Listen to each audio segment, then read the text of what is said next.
Hello, everyone. Welcome to episode 233 of the J Situation Podcast. I'm recording this on October 15th, 2024. How are all you wonderful folks doing today? Yeah, I hope you're doing well. I'm doing extremely well, actually. Yeah, I just had a wonderful lifting session. Rehab is going much better than anticipated, so that's really cool. The physical therapists were telling me that it's the powerlifting that's helping it, so who am I to argue with them? They're professionals. No, but really, I'm a big believer in mens sana in corpore sano, right? The Latin for a sound mind and a sound body, right? You guys have heard that, I think. Lifting weights is great. It's very, very good for your mind, very good for your body, and I think those are intertwined.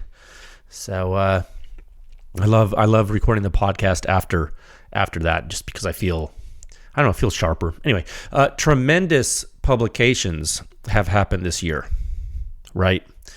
I think you've seen that, and we have two more for you today. Yeah, so that's right. With this episode, we have two publications from a new silencer company. Yeah, I know. The company is called Off-Grid Suppressors, and the two silencers evaluated are the Trident and Operator. Yeah, specifically the Trident TI in 30 caliber and the Operator TI in 5.56. Yeah, so there are also Inconel versions of both these silencers available as well. So very honored to be the one to tell you about them. The lab testing went very well. The analysis was very interesting. And so you will see those today, those two articles today with the podcast, as long as you are tuning in after approximately 0700 Central Time on Wednesday. If you're here early, well, thank you for being here, but you're early. It's okay. The silencer wars are really heating up. It's an incredible time to be into silencers. We'll hit the intro discussion for those two papers today, and then I believe we'll also have some time for listener questions. Yeah, so we'll dive back into the seventh solicitation. I love it. You love it. Let's do it. Okay, so let's get on with the show. If you have been here before, welcome back. Yeah, if you're new to the podcast, welcome. We're glad to have you. Yeah, there are timestamps in the episode description for you to skip to wherever you would like. But if you want to hang around with me a little longer here, I'm going to quickly speak to you about the companies who make this podcast possible, because they do. And this podcast is brought to you by Legion Athletics, because nothing you do, exercise, sports, really anything is worth doing without consistency. And you have to do things all the time if you want to be good at them. That's right. And Legion Athletics can help you with that. They have whey protein and pre-workout and post-workout and vitamins and minerals and creatine and all kinds of different supplements. They probably don't have everything you need, but they certainly have a lot of it. If you visit legionathletics.com, there's a link in the show notes that you can easily go to. Use code word PewScience to save 20% off of your first order. And if you keep using that code for double loyalty points, you'll end up getting a net 10% off everything going forward using the code. So you can get strong, save money. Everybody wins. The podcast wins, you win. Your body wins. Your life wins. Don't you want to win at life? This episode is also brought to you by Silencer Shop. They've done a lot, not only for consumers and the industry, but for tons of dealers, large and small nationwide. I really want to keep highlighting that. If you're a new dealer and you're looking to get started in the space and maybe you can't hold a lot of inventory or maintain low overhead or whatever, just looking for some guidance, Silencer Shop might be able to help you out. You can use their kiosk, do your fingerprints and photos electronically, and in turn you cut down on errors. You simplify your silencer purchasing process. You get a money back guarantee. It's pretty good. No transfer fees, no paperwork errors. It's just you and your silencer with no drama. Truly, silencer ownership simplified. And speaking of dealers, this podcast is brought to you by Top Gun Range Houston. Real recognizes real. And let me tell you something. If you are in the Houston area, even if you're just passing through, Top Gun range is worth checking out. In addition to having a 15-lane indoor shooting range, which is really large, they have the largest firearm rental fleet in the entire state of Texas, which is, again, insane because we have a lot of guns here in Texas. I don't know if you know that about us. You can rent pistols and rifles and shotguns and machine guns, and even now you can rent silencers, which is nuts, actually. It's very rare to be able to do that. So you can check out all their rental inventory on their website at topgunrange.com. Give them a call, shoot them a message on Instagram at Top Gun Range. Kyle and his crew run a very tight ship. They're very professional, and they're also cool gun guys. They're like true gun guys, which is and girls, which is cool, because the last thing you want to do is go to a dealer that has no idea what they're actually selling you, because that's horrible, and no one wants that for anything, whether it be a car or a silencer or a refrigerator or something. This episode is also brought to you by Capital Armory. It's no secret that silencers are in high demand, and frankly, the approval times right now are very quick. So, when you combine these two facts, you as a consumer probably need options. That's actually why we were amenable to having Capital Armory as a sponsor, because we just want to tell more people about the different options they have to purchase silencers, because we work for you, the consumer. That's why Pew Science was founded, right? This whole thing, this whole effort is for you. So Capital Armory can help you too. You can buy silencers there if you want, like wherever, right? They have a pretty unique twist on it. Not only do they have a pretty large selection, they help you with the painful paperwork, all that good stuff. They can actually ship your silencer directly to you, which is wild. So if you live in one of the 42 states where silencers are legal, you can order a silencer in your living room, and then you can have it shipped directly to that same living room, which is nuts. So yeah, it's really that easy. Capital Armory, silencer shipped directly to your door. And finally, most importantly now and forever until the end of time, this podcast is brought to you by the Pew Science Laboratory. I am the technical director of the lab, and in the interest of public education, the lab has chosen to sponsor this podcast and continue to run a public research effort with the goal of continuing to push the silencer industry forward one test at a time. That's our mandate. That's our founding mandate. Visit pewscience.com for the suppression rating, the simplest and most accurate hearing safe rating for your suppressed small arms. It's based on true human inner ear response of the entire gunshot from before the combustion takes place all the way until all the combustion is gone. That's right. Pew Science is the home of the Silencer Sound Standard. There are 7 sections. It's the most in-depth and accurate silencer data analysis in the known universe. And it's all available to the public 24/7 at pewscience.com. Please, I implore you, visit the website. And by the way, if you're so inclined, you can support this podcast. You can support Pew Science. You can support all the public testing we do by joining with a membership at pewscience.com. It would really help out. Also, if you're not into that, or if you just want to give more, there's a donate feature on the review page and the podcast page. Every little bit helps. And something that's free and doesn't cost you anything, because, sometimes times are tight and you can't give anything monetarily, and that's totally fine. Things happen in life. It's very important to be fiscally responsible, except when you're buying machine guns. So if you don't want to spend money, you can just give the podcast a great rating on iTunes or Spotify or YouTube, or like and subscribe, or Facebook, whatever, dude. Anywhere you find the podcast, like share it with your buddies, your mom, your kids. We make it family friendly. Should be okay. I don't go off the rails much.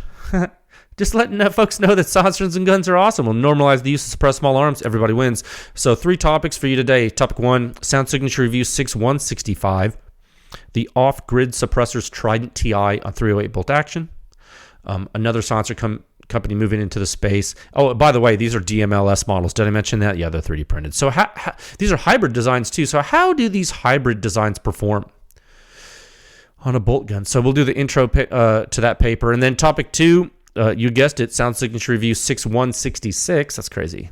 The off-grid Suppressors Operator TI on the standard 556 Mark 18. Yes, this is dedicated 556. And so now you'll look at how the hybrid technology from off-grid stacks up in that. We'll, again, do an intro to that. And then topic 3, we'll hit listener questions with solicitation 7. We have more to go, so have to check those off. So let's move in topic 1 at a time of 9 minutes and 3 seconds. Excellent. One moment. Okay, very good. Topic 1. Sound Signature Review 6165, the off-grid Suppressors Trident TI on 308 bolt action. Okay, brand new company, DMLS, multiple materials, hybrid design, bolt gun test. This is the intro topic for the paper. and you look at this, and I mean, you probably sit back and you say, well, this certainly keeps happening, doesn't it? New silencer companies are being created in the space. Many of them are using 3D printing. Off-grid suppressors is the latest to come to our laboratory for testing services. We are glad this type of thing keeps happening. There's definitely no shortage of companies and different technologies being developed. I think everyone sees that. We're very glad we can be available to assist all these companies with third-party performance validation. That is something we love to do and are pleased we can offer. And this was an interesting test program for them. So this is just the intro discussion, so I'm not going to go super deep, and I'm not going to go super technical today, but I do want to give you some details about the silencer and the technology. So right up front, it's important to understand that all of these silencers from off-grid are direct thread only. Yes, I know. The threading is literally directly into the silencer body at the proximal end. Yes, there is no way to install a hub mount. There is no way. Okay, so this Trident TI, since it is a 7.62 silencer or a 30 caliber silencer, it is threaded 5/8 24, so 5/8 inch thread diameter with 24 threads per inch. As you can imagine, it would be threaded like that. Yes, it's a very common threading for 7.62 unless you're Knight's Armament and you're insane.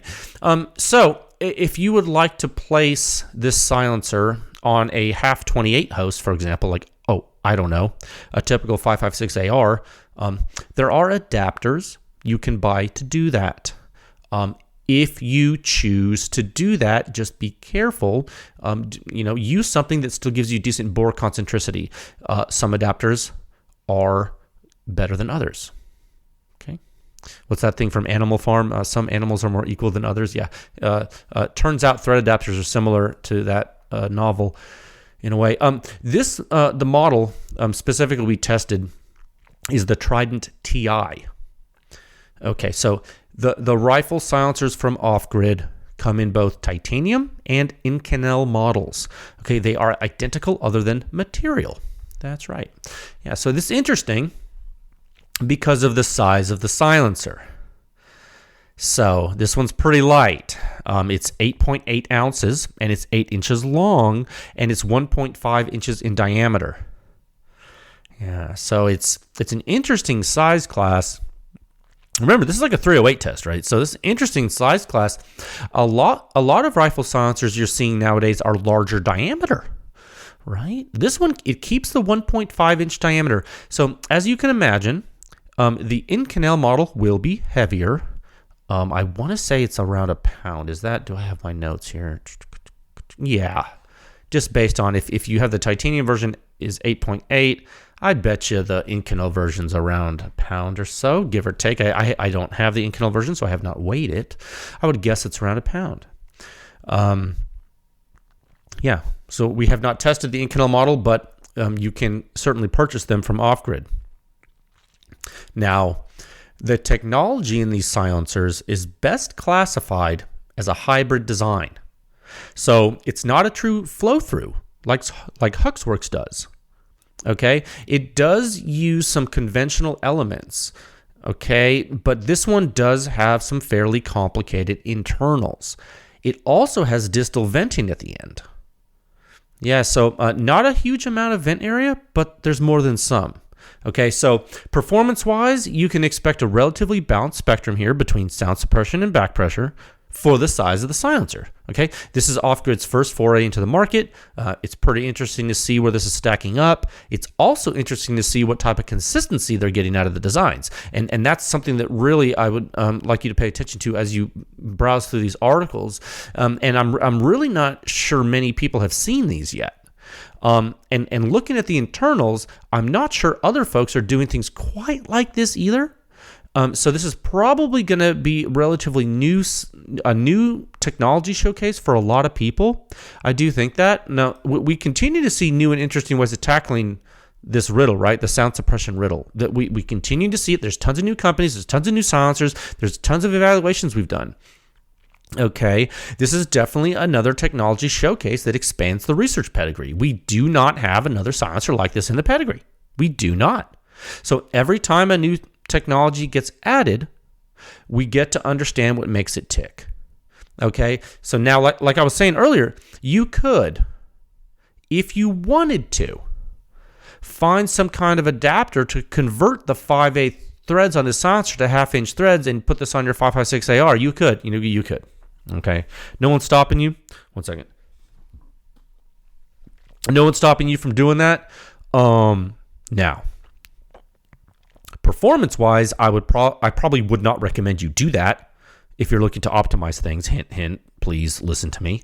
Now, that's actually a good segue for the next topic, the 5.56 adaptation of the technology, moving from the Trident TI in 7.62 to the Operator TI in 5.56.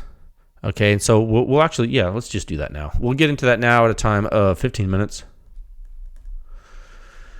And 31 seconds. Okay, yeah, we're going quick, but these are just intro talks, and you'll read the articles and you'll see these are doing way better than you think they're going to do. And frankly, we didn't even know about off-grid before they came to us.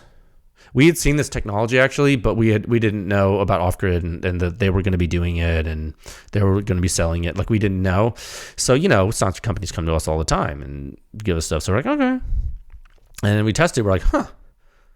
So that's how this performs. Very good. Yeah, so topic 2, Sound Signature Review 6166. Yeah, so we just talked about the Trident TI. Now we're going to talk about the Operator TI. Okay, so it's the same type of technology, but it's a different silencer. It's smaller, and now we did this on 5.56. Okay. So it's a hybrid technology, and so with that same tech, with some tweaks, and a dedicated bore, you have the Operator TI, and it's smaller than the 7.62 Trident TI. So you're going from like 8 inches long, you're going down to 6.6 inches long, but you're keeping that 1.5 inch diameter. And now I believe it weighs 8.4 ounces, which is pretty light. Okay. And again, it's also available in Inconel. Okay, and I know I have that in my notes here. How much does the Inconel version weigh for the 5.56? 15.5, so a little bit less than a pound for the 5.56. Okay, so basically you're right. You're 8-something ounces for these titanium versions of these silencers, and you're around a pound for the Inconel versions. And again, this is direct thread only, just like the Trident TI. So this is the weight you get. There is no mount change. There is no mount, guys. This is direct thread only. That's it. So this is all the weight you're going to have and all the length you're going to have, because you're not going to add anything to it. Keep that in mind. That's important for you to understand. And it's also important to understand why you might pick titanium versus Inconel for these two models. You're going to increase durability. And but you're going to increase your weight, about almost double the weight. But there's trade-offs. But also you're going to decrease sparking when you go to Inconel too. So yeah, just some things to think about. You guys, a lot of you folks that have been listening to this podcast for a while, it's old hat to you. You understand that stuff. But some people are new to this and they might not know. Okay. Yeah. So this test, the previous article's bolt action. This is a semi-auto test, so you really get to see how the technology is performing with regard to flow rate and how it increases that flow rate, how it decreases ejection port blast hazard to the operator. Now, remember, as I briefly mentioned, this technology is a hybrid design. It is not a strict flow-through technology that you see from folks like Huxworks, and the flow rate is not as high as a flow-through design, okay? So you will generate higher back pressure than some designs. However, the system's lower back pressure than a lot of designs. Okay? It's a spectrum, okay? You got to keep in mind, when you're looking through this is another example of a balanced performance case. Okay, you're balancing both signature suppression and flow rate for the size envelope. It's a very balanced thing. So this operator, this thing's sitting around 6.5 inches long or so. Remember, that's all in because it's direct thread mount only with the mount literally built into the silencer. So you're really sitting in full-size 5.56 silencer land to compete with things like the RC2. You really are. And frankly, that's what it's doing here, and it's doing it very well with regard to signature reduction. It really is. And, just like the 762 Trident TI model, you're going to notice that the consistency is pretty strong in the combustion propagation, guys. That's raw data. You're going to see it in the article. So we're going to get into that next week during the technical deep dive or deep dives for both of the silencers. Something else that you're going to see with this Operator TI2, like the Trident model, you're going to see it does have somewhat higher flow rate than some silencers, but not as high as some very high flow rate silencers. So there's a balance. You're not flowing the fastest. You're definitely not a gas trap. You're in a balanced regime, and we see a lot of hybrid technologies doing that in quite a lot of different models, particularly those released recently. Okay, so people are tuning this, they're figuring it out, they're solving the riddles, they're looking at the two extremes, and they're finding balance, guys. This is advancement, this is technology, this is evolution, and there's multiple companies in the space. Okay, the competition's heating up. It really is. And I mean, I'm telling you, right out of the gate, these newer manufacturers are coming to our lab. Some of them are coming here before they even have public distribution of the dang silencers. And I think the industry is certainly a lot different now than it was when we started this publicly in 2020. In about 5 years' time, we're seeing folks come out swinging with independent third-party performance validation. This is new for the industry, frankly. It's new. It's a new ball game. It's crazy. It took half a decade, but we're here. Okay, so go check out the articles, the two articles, Off-Grid Suppressors. So they're being sold by Off-Grid Armory out of Minnesota. Yeah. I believe they're also being distributed by Silencer Central, which should be another place to get them. That's fine. If you go to the Off-Grid Armory website, which I've linked to in the articles, you will see a cutaway of these things, interestingly enough.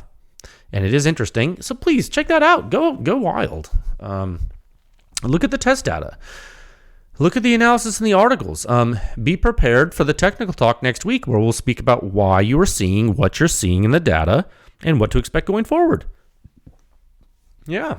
So I think that's a short and sweet intro. I mean, I don't want to spoil the surprise when you go read them.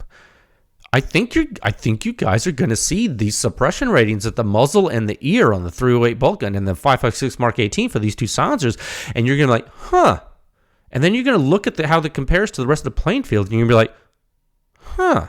And then you're going to look how long they are and how heavy they are with the sizes, and you're going to Inconel or titanium, and your mind is going to be like, and then you're like, oh, direct thread only? Okay, but what if what if I did this? And I'm telling you, it is becoming more commonplace to find silencers that seemingly come out of nowhere that are doing things that are not run of the mill. So the silencer wars are on. I do think that. I think the silencer wars are heating up. The battles are being fought, but I think it's a full-fledged war, and I think the battles are on multiple fronts, and there's ambushes happening. I don't know. I'm not a war guy. Big thanks to Off-Grid for trusting the Pew Science Laboratory to perform this work, and trusting us to publish this technical information for the debut of their line of silencers. That's a lot of responsibility, and we are honored that we are able to help with that. We will be back next week to speak technically about the silencers. I love that part. That's really the part I like. But now let's hit listener questions at a time of 23 minutes and 56 seconds.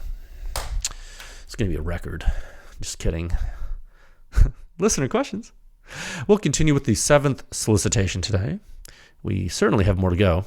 I think we're over 500 questions at this point. I love doing these. And I know you folks do too, which is cool. I mean, that's the feedback I get. That's why we keep doing them. We've been doing them for several years now. over 500 questions in, so it can't be bad. We're going to keep doing it. So we're going to dive into the spreadsheet here. See where we left off. I got to open it. 1 minute. It's going to be my recent items, right? Yeah. Good old Microsoft controlling the earth. People talk about all these other companies. It's like, do you realize how powerful Microsoft is? You probably don't. I don't know. It's ridiculous, actually. It's kind of scary. It's not that scary. I guess the robots and AI are more scary. 1 second. It's when Microsoft gets the robot death squads that you really got to worry. There's like they blue screen of death though, so it's gonna be fine. So we left off on listener questions last time with question 521, sub question 19 of the 7th solicitation, and that question was: with flow optimization, is the market moving back to specific host silencer pairings? That was like a really interesting question that later gentleman asked, and the long and short of it, I believe I gave a really in-depth answer to that. And the long and short of it, if I recall correctly, was that I wish that were the case. And I talked a lot about different companies making both the gun and the silencer so that they can control the ecosystem and yada yada. I think that's probably what I talked about. So if you are interested in hearing that answer to that question, with at pewscience.com/podcast, there is every episode has its own post, and there's metadata tags below each post, and the listener questions metadata tag is below this episode that you're listening to right now. If you click that, it's going to pull up all the listener question episodes, so you'll be able to go find it. It'll be on the last one we did for listener questions. You can also type in listener questions to the search box on the podcast page, and you'll find those too. But hope that helps. So we'll kick this off today with question 522, sub-question 20. Where do you see the Pew Science effort in 5 years? Oh, it's like one of those interviews. What do you see yourself in 5 years, sir? And like you're just sitting there, you're like, I just want a job, bro. Like, I don't know. No, but I'm kidding. It's important to have goals. So no, thank you for asking that. And that's actually I'm making jokes because I make a joke when I get uncomfortable sometimes. No, I'm not. It's not really something I want to speak about publicly. It's not that I'm uncomfortable. I'm just like it's awkward because I don't like to give away the farm. Is that a saying? So what I will say is that I do hope the research we publish continues to help push the industry forward. That's a sincere statement. I do think it's done that over the past 5 years. I think the biggest thing that's happened is the number of educated silencer consumers has significantly increased. That is probably what I'm most proud of from the effort. And I think that we're pretty far ahead of where we were 5 years ago. And that's a testament to all of your support. And I think it's a testament to the hard work of the lab. I think it's a big team effort. And I think in 5 years, I would like to have expanded services. I think you'll see that. I really can't discuss that publicly. But just know that there is a growth. I just combined two words. There is a growth goal. Thank you for the question. I know that's like, if this is like a company that you are a part of and like a shareholder meeting or something, I could tell, but I'm not going to like talk about like, to all these people. And then I say, I write a check my butt and can't cash. You know what I mean? You know what I mean? You know what I mean? Question 523, sub-question 21. How do bullpup hosts change suppressor characteristics? Suppressor. Oh, you probably meant suppression characteristics, sir. I would guess. So that's what I'll answer. So that's interesting. Bullpup host. So for those of you who don't know, a bullpup is a strange type of rifle not strange. It's just different. It's a different type of rifle than a traditional semi-automatic rifle in that the ejection port is often closer to your face because like the magazine fed mechanism is behind the grip. And so your chamber is further back, so you can have a longer barrel with a shorter overall envelope. Here, what's a good example? Keltec RDB. What else? Oh, Steyr. What else? What other bullpups are there? Is like Desert Tech make bullpup or something? But aren't they like really crazy? I don't know. Whatever. So you're asking, well, how if you have a bullpup and you want to put a silencer on it, how does it change the suppression? And I mean, look, bullpups might change the suppression characteristics of the system. I mean, because weapon function in general, one thing to think about is how I think specifically how the operator hazard is going to change. Because again, with a normal AR-15 ejection port, it's pretty close to your head, right? On a normal AR, right? So when ejection port blast happens, you get subjected to that. Anyone that's shot a suppressed AR understands that.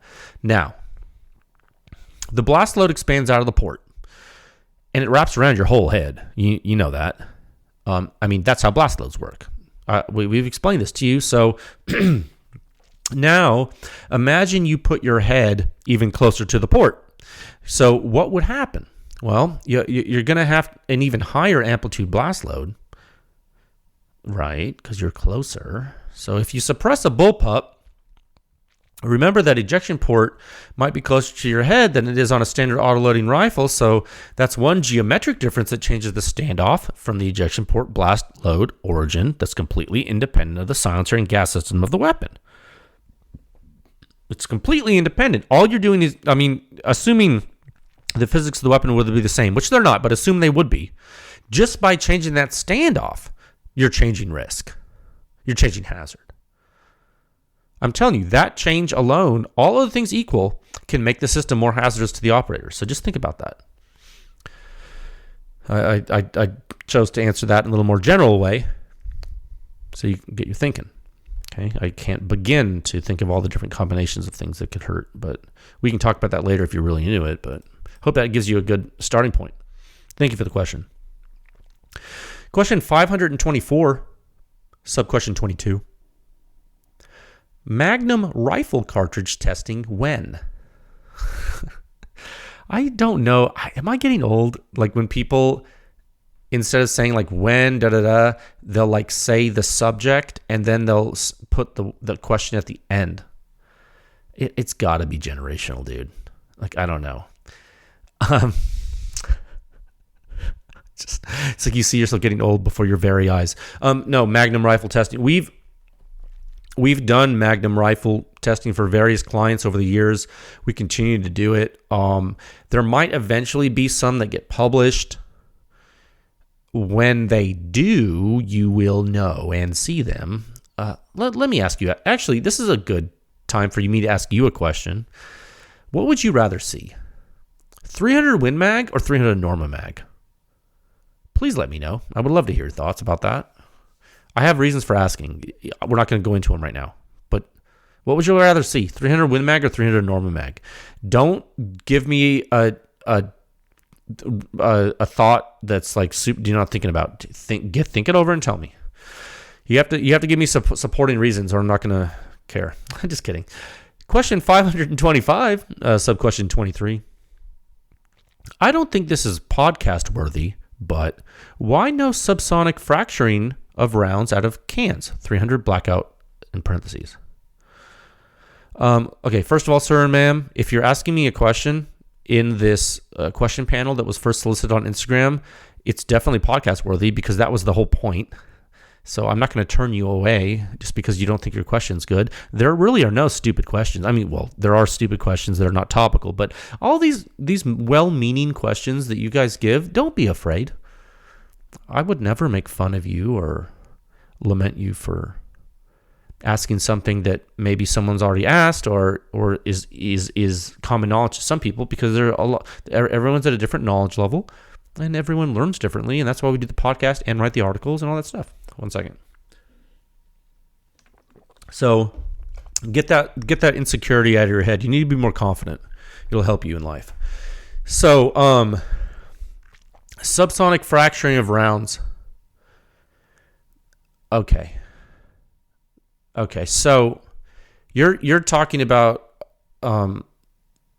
fracturing. So probably like rounds that are supposed to fragment on purpose and come apart on purpose and fracture on purpose. Okay, yeah, I understand what you're asking. And so what you're alluding to is like several silencer manufacturers will tell you, don't shoot those through our silencers. Please don't do that. Please don't do that. You'll avoid the warranty. Don't do that. Okay. And I'm sure I've seen them say that. And okay, I'll tell you why. So, okay. Physically, it is possible that rounds that are intended to fracture or fragment, if they are subjected to certain forces, will fracture in the silencer. Okay. That is what the manufacturers are wanting you to avoid. They don't like to have to repair things. It takes time, which is money, and that's a pain in the butt. They would rather you buy the product and never have to see it again. Not that they don't like you, but it's actually because they do like you. They want you to have a good time. And they also don't want to spend more money. So, like anybody, right? It's reasonable. Now, with 300 blackout, sometimes, and we could go on and on about this, but I'm going to be very diplomatic. Sometimes folks are using really long bullets because they want to use heavy bullets and they can't increase the diameter, so they increase the length, right? Yeah. So when you want to stabilize really long bullets, you have to spin them really fast. So that's why you see those barrel twists of like 1 in 5 for subsonic 300 blackout barrels. Okay? Yes. Oh, but more rotational. No. They're 1 in 5 to stabilize because the bullets are long. Okay? It's just to stabilize the bullets that are really long. When projectiles get long, the center of pressure moves too far away from the center of gravity, and that moment arm allows instability to occur more easily. So that's why you increase your twist. So the bullets don't destabilize, yaw, and then keyhole and lose accuracy. Okay. Let's not make this out to more than it is. That's why you see all these fast twist barrels. So when you spin something really quickly, what can happen? Well, if the linear velocity is supersonic, what do you think it does to the rotational velocity? It ends up spinning really, really, really quickly. Yeah. So those rotational forces can actually break apart the bullet. Now, it could be that these rounds, the ones that you're referencing, sir or ma'am, the 300 blackout fracturing rounds, it could be that they have pre-sectioned bullets. What do I mean by that? I mean the bullets might have machined or cut scoring to initiate. Okay, so the purpose of doing that is to create stress concentration to initiate failure, to initiate a fracture. You're purposely initiating fractures. It's like, okay, you ever like seen a frag grenade? It looks like it's like not a smooth outside. There's like ridges on it, and it's like that because when the high explosive in the grenade detonates and sends shockwaves through, or the detonation wave through the metal case, it will fragment at the stress concentrations in early time, and that's why frag grenades have those ridges, little bumps. So, where was I? What was I? I just like lost my train of thought. Oh, right. The bullets are like that. So the bullets have these ridges and they're like cut to do something. It's similar to a frag grenade in some ways. I know it's not the same thing, but it's the same physical principle of fracture mechanics. So just bear with me. So if they're pre-sectioned, they might be more susceptible to coming apart early due to simply twisting in the barrel.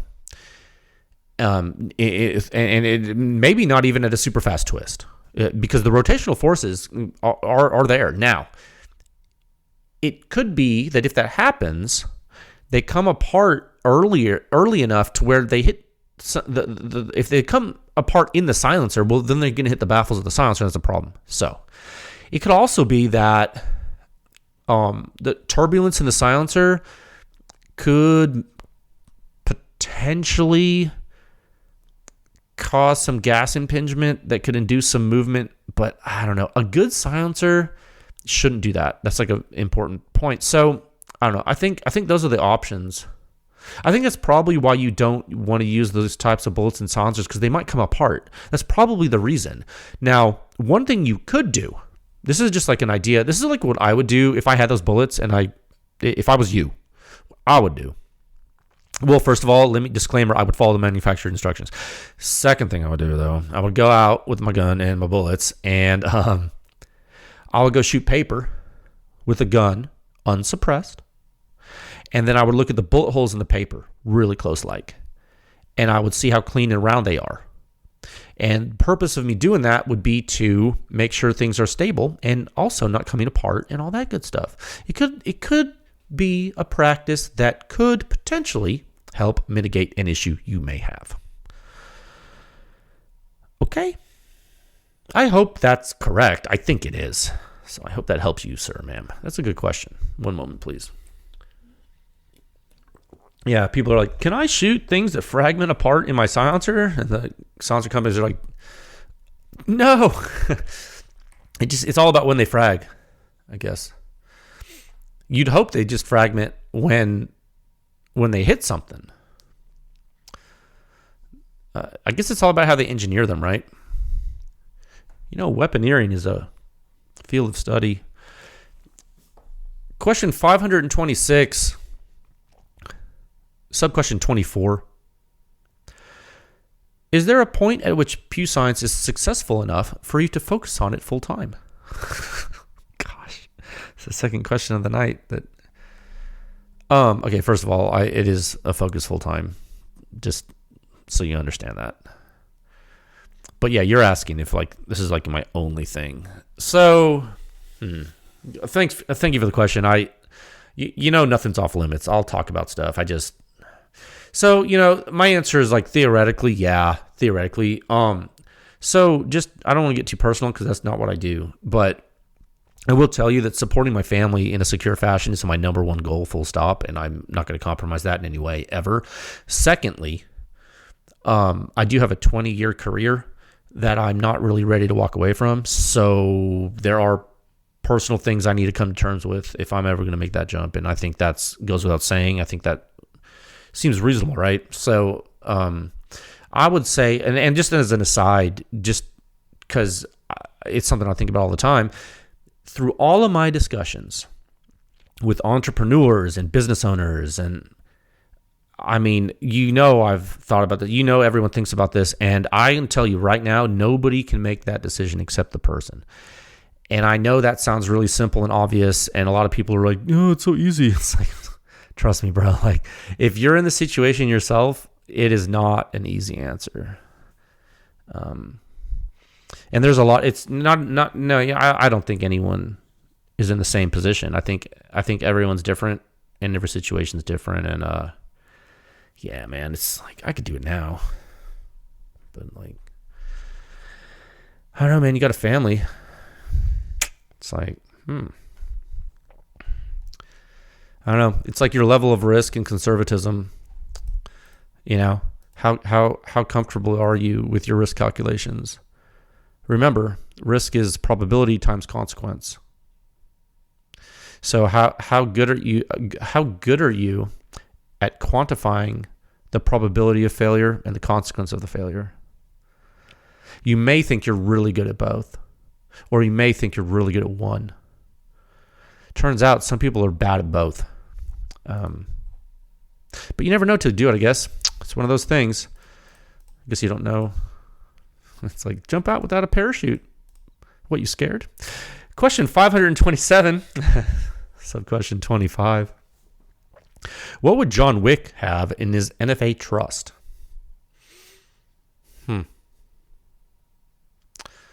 I don't even know why. Okay. That's fine.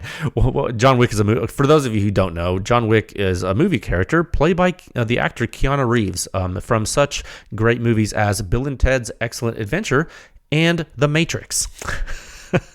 No, he's a nice person, I've heard. In his NFA trust, so for this, okay, for me to like answer this question for people who have not seen that movie, just let me tell you, like, so John Wick is this hitman dude, right? And they're fun movies. They're not meant to elicit a lot of deep thought. They're the things you watch when like you just want to watch some guns. They're fun. Don't think about it too hard. So the dude is an assassin and he's really good. He kills a lot of people. And oftentimes the firefights are there's just so many people and they're close quarters. I've noticed that in the movies. So your question is, what would John Wick have in his NFA trust? Okay, well, I would say probably a bunch of SBRs, a bunch of transferable machine guns, or maybe machine pistols, things like that. I think he doesn't seem like the type to have a belt fed. I figure he might have some machine guns too, like some full machine guns, like ARs. But you said NFA trust, so that would indicate he's not running a business with an SOT. So honestly, I would think the hotel place in the movies, maybe they put him on their books as a responsible person, and that way he could use the SOT weapons. So he, like there's a guy in there that helps him with the guns. But they do that thing where he's like excommunicado, where they like excommunicate him from the assassin guild, like this like assassin club where it's like they have these tokens and they're like blood oaths and everything. It gets really weird. It's cool.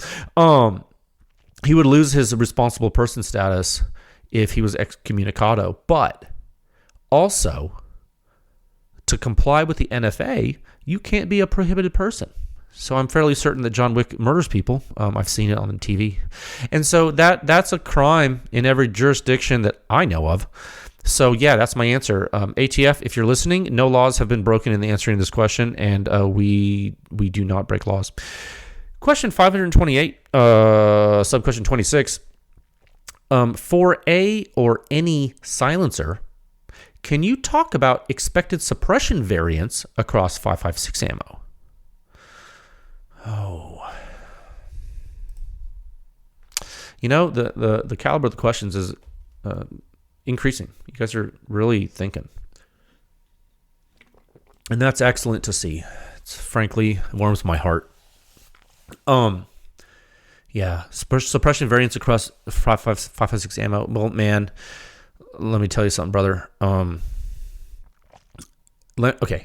You know what I'm going to do? Instead of answering how you think I'm going to answer it, I'm going to tell you something else. I think the most practical example of this would be using underpowered or weak ammunition.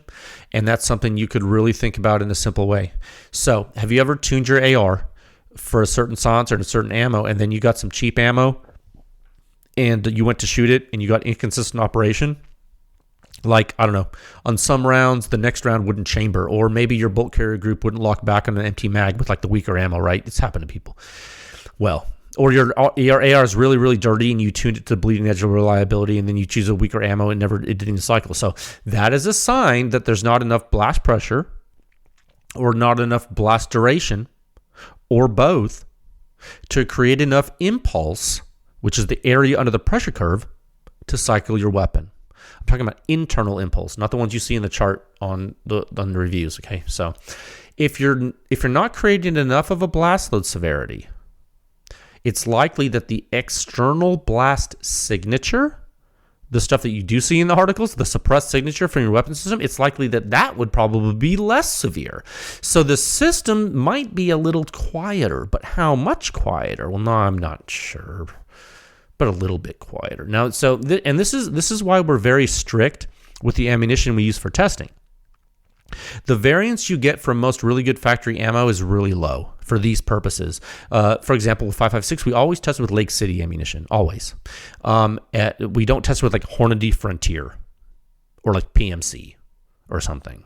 Like I'm not poo-pooing those necessarily, but let's be honest. What's more consistent? Everybody knows the Lake City is more consistent. Okay, it is. It's not like a controversial thing to say at all. It's true. So I hope that helps you. That's one way to look at that. Question 529, Sub question 27. When deciding on a test host, what makes the decision good or bad after the fact? So are you really asking, sir, how do we Monday morning quarterback our choices? And that's exactly what you're asking. So it's a great question. Okay, I understand the question, but to be fair to us, I do want to say before we actually decide on one, we do a lot of homework. We do a lot of homework, and one of the things we look at is consumer demand, along with applicability. And we really want to make sure it provides useful data for people. And if anything, we want it to provide conservative data if it makes sense to do it. Okay, so one thing that can be bad later is if we discover something that's really not favorable for people. And so those type of things we can usually turn into a positive, but there's still some undesirable things. Like, okay, so for example, the AR-15. So the 14.5-inch test host, the 14.5-inch AR-15, dude, that thing's so overgassed. It makes really great proving ground for silencers and their flow rate. But it also disappoints people when they see the test results. And it's probably still a good choice because people will get a conservative answer, and a lot of people never tune their guns. But sometimes I feel like that really doesn't show the true potential of the systems as far as like level of protection goes. So like it's conservative, which I think is good for public safety. So it's a mixed bag, like public responsibility versus wanting to tune a race car. And we have erred on the side of public responsibility in our lab publications. That I think that's well known. I think we talk about that. So I hope that makes sense. Okay. Now I will say, and this is completely unrelated to that, but it's something with public responsibility I do want to talk about just real quick. I'll probably tell you this, but so we do testing in the free field, and we tell you that all the time because we want to be responsible, and we want to make sure you know when you shoot the silencers next to reflecting surfaces, it's going to be louder and more dangerous. So do not forget that. Okay? If we really wanted to be conservative for everyone, we test everything in a room. We test everything inside a building, and then we'd publish the DRC, and it would be like so conservative that like it'd be so, and it would only be valid for that room, and then it'd be useless. But we don't do that. The only way to do this right was to do it in the free field. But because we do it in the free field, we have to give heavy caveats and say, please know it's going to be worse when you're in a room. And we feel that's enough warning. And if you don't listen to that warning, well, we did our due diligence, but we hope you do listen because we don't want you to get hurt. Okay? Okay. Question 530, sub-question 28. Theoretically, would an alpha of 0 and an omega of infinity be a 100% efficient silencer host system? Oh, God. Alpha of 0. Alpha of 0, so you're saying absolutely 0 restriction in early time, 0 reflection. Okay. And omega of infinity, meaning that the slope of the impulse accumulation is essentially 0. Flat forever. Okay. Time out. An alpha of 0, no. And that's way more complicated than we can even get into. Okay, so let's just say super low alpha. Now, an omega of infinity, that would literally represent a system that takes forever for gas momentum to be expelled, which can't happen. So you would have to approach a really high number. Okay, so another way to phrase your question is minimizing alpha and maximizing omega. Fair? Okay. That type of silencer would make your gun run just fine, but you might get gassed out. Maybe. So not efficient for all metrics, but maybe efficient for the ones you want. So no, the answer is no. The answer is no. It's a really complicated question, but also like you really need to think about what that means. If you need to look at the omega metric again in Article 640, sir or ma'am. Good question. Just you can't have an omega of infinity. It's not unless I don't know, you're shooting into like a sewer pipe. It's not, I don't, how would that even, I don't know. I have to test it. It's like if you drilled a hole in your wall of your house, stuck the barrel through it and shot it from outside into the house, Question 531, sub-question 29. In the test host description, and I just 1 second, that thing I just said about the house, don't do that, and also that's not really right. Question 531, sub-question 29. This is the last question. I'm running out of steam. In the test host description, you mention the stock position. I read that weird. Okay. In the test host description, like on like the plots, on the data plots and the articles, you mentioned the stock position. What ways does that change the results? Oh, you're talking about like on the Mark 18, the butt stock is in a certain position, and we notate that position in the title of the plots. Yes, very good. Okay, 1 second. Excellent. Wait, how are we doing on time? Do I even have time to answer this? Yeah, I do. Okay, great question. That's actually so important. The distance from the shooter's ear to the ejection port is fixed by fixing that stock position, okay? I don't know why other entities don't report that, but they don't. I hope you guys are starting to see how careful we are. And you know what? I think people don't talk about it because they don't think it matters. We can assure you that it matters. Everything matters. Look, hey, didn't we just talk about this? Just like the bullpup question from earlier. Dude, if you collapse your stock all the way, you're closer to the ejection port. If you have your nose to the charging handle, it's closer to the ejection port. If you extend your stock all the way, you're further from the ejection port. Ejection port blast from an AR-15 is one of the most dangerous things coming out of the gun for the shooter. Full stop. Come on. We've talked about this. Okay, when we see folks test without standardizing these things, honestly, guys, we just shake our heads. We can't control what anyone else in this industry does, but we can control what we do. So we do what we show you we do for the past 5 years. When you look at our shooter's ear pressure and impulse data, this is one of the reasons ours is so consistent. We standardize everything, and we also exceed the mil standard tolerances for measurement. We do not eyeball things, guys. Look at our ear data, compare it to anyone else's in the world. Tell me what's cleaner. Tell me what's more consistent.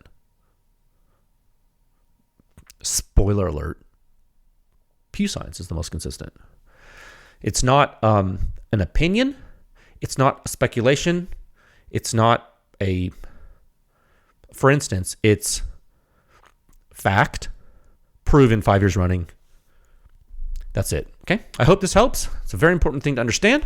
We thank you for the question, and I hope that is a very detailed answer. So I'm going to, and useful answer. I'm going to highlight that row. That concludes it. That's a good place to top. We're about an hour in, and we've got to be up early to do this publication thing. We're going to save that here. I'm going to close it. So thank you. That was a great time. A lot of questions. Some of them got a little personal. Sometimes that happens. No harm, no foul. Okay, very good. That was fun. So thank you so much for listening today. I hope you enjoy, or at least find interesting, the 2 articles that are going to be published with this episode. I hope you find the silencers industry interesting. You don't often see these direct thread models like this, and with a technology like this, no less. And I really hope that the information helps you folks that are